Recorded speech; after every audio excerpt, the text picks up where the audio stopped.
Alright guys, it is here. This is Casper. This was previously known as the Skyler car. Rodney had this in the facility for me. I traded him a pair of Ported Explorer heads. And this is what we got. So, obviously, we got some work to do, but it's just minor stuff. The worst part, body-wise, is that crease in the rocker panel. But I know Herbie can fix that. So what's going to happen, the engine's going to the metal recycling place, pretty much all the stuff under here, the wiring, all that. I've got the tubular K member for it, is in the trunk of the LTD. I'm really out of storage space, so I'm trying to hide stuff where I can. The rear end will come out of here, the 456, with the spool and C-clip eliminators. That'll go in here, and that will get just a regular 31 spine traction lock, strange axles, but the C-clip type with 410s, and then a little different engine too. And then that will get painted and eventually get sold sometime next year, possibly. But overall, this car is in really good shape for 93. You know, it's 30 some years old. Bumpers coming off.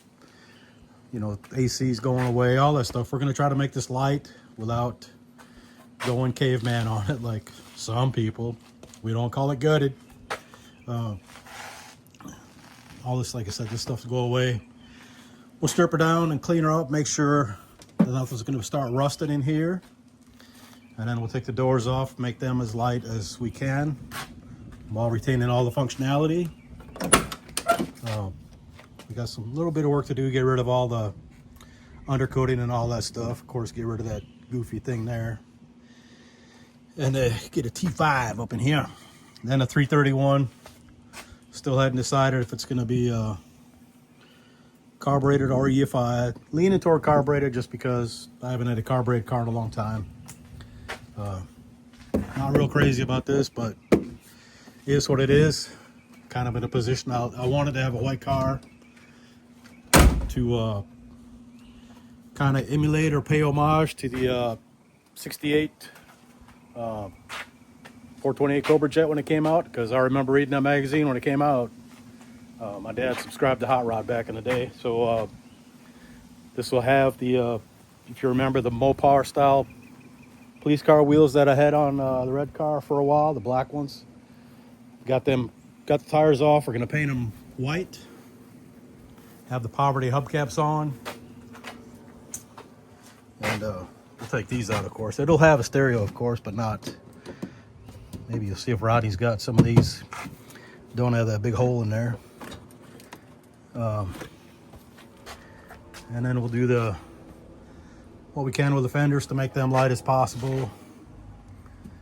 And that's about it. The idea is get it around 2,700 pounds with a 331 5-speed 456 gears. We'll have 4-wheel disc brakes, of course, just like I always do in all my junk. And get it around 2,700 pounds. And that should be good for maybe 660, somewhere in there. A little over 100, I hope. So, like I said, I'm thinking backing the pickup up to this when I make a run to the yard and throw as much stuff in here as I can for the metal recycling. It's a whole 11 cents a pound. Hardly worth it, right? All right, guess that's about it for now. We'll have more on this whenever we start. That's the car cover I've been using on here. This is the one I bought. So that's going to go out to Michael's. Mustang is going to go out to his for a little bit until I can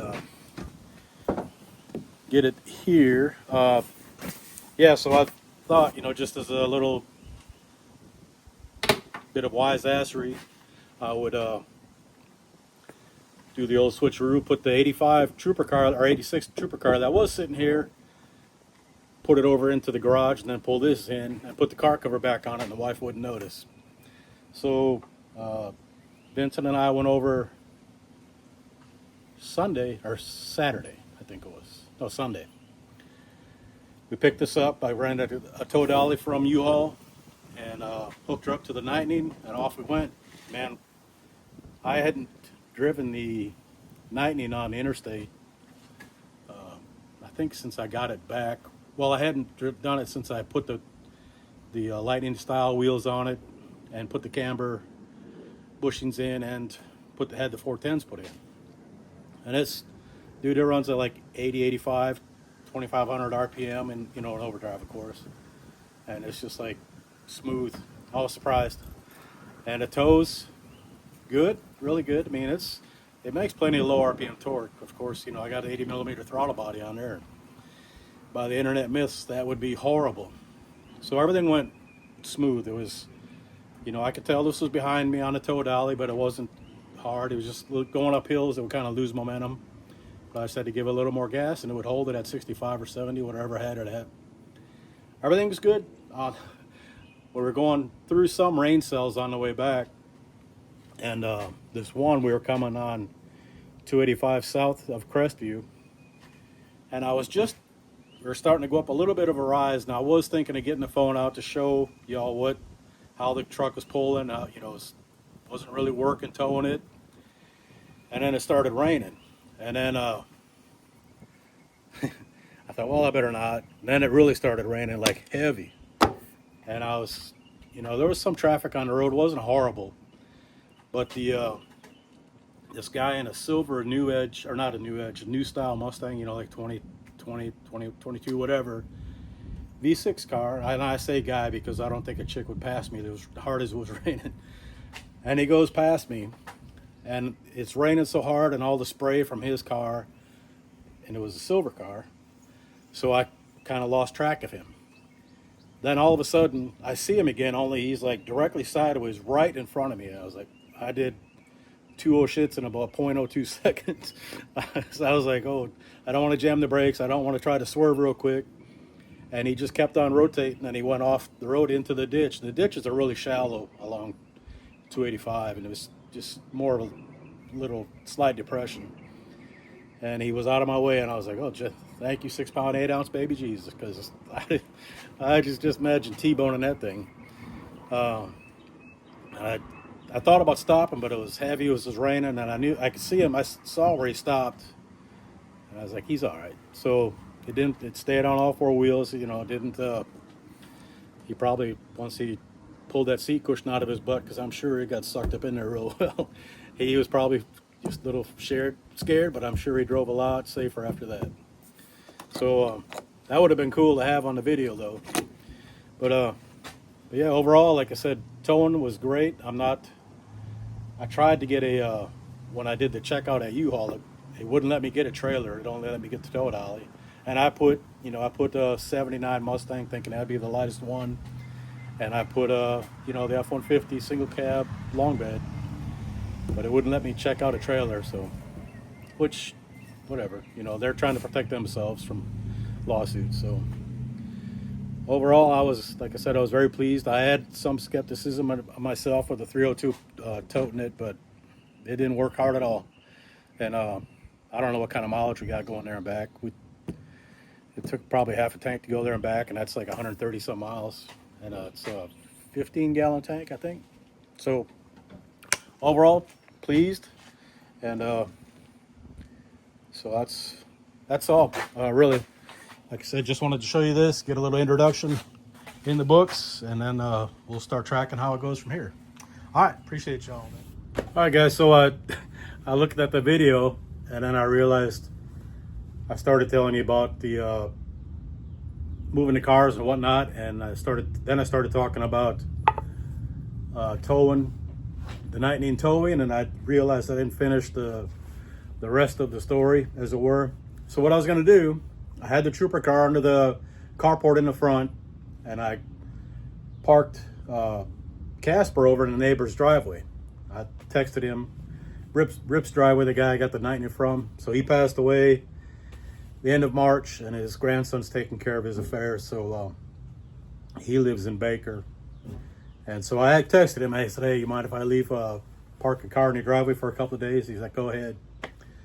So when Vincent and I brought the car back Sunday, we put it in his driveway, and then put the cover on it, and then we took the tow dolly back, and I got home, and Alice asked, you know, she's like, what'd you guys do? I said, well, we just moved some cars around and got some cars out of the building for Rodney. She said, you rented a tow dolly to go over there to do that for Rodney, to pay it yourself? And I said, well, you don't have anything to tow cars with. I can't lie for shit. I mean, even if I'm pulling a prank on somebody, I can fucking tell them a story.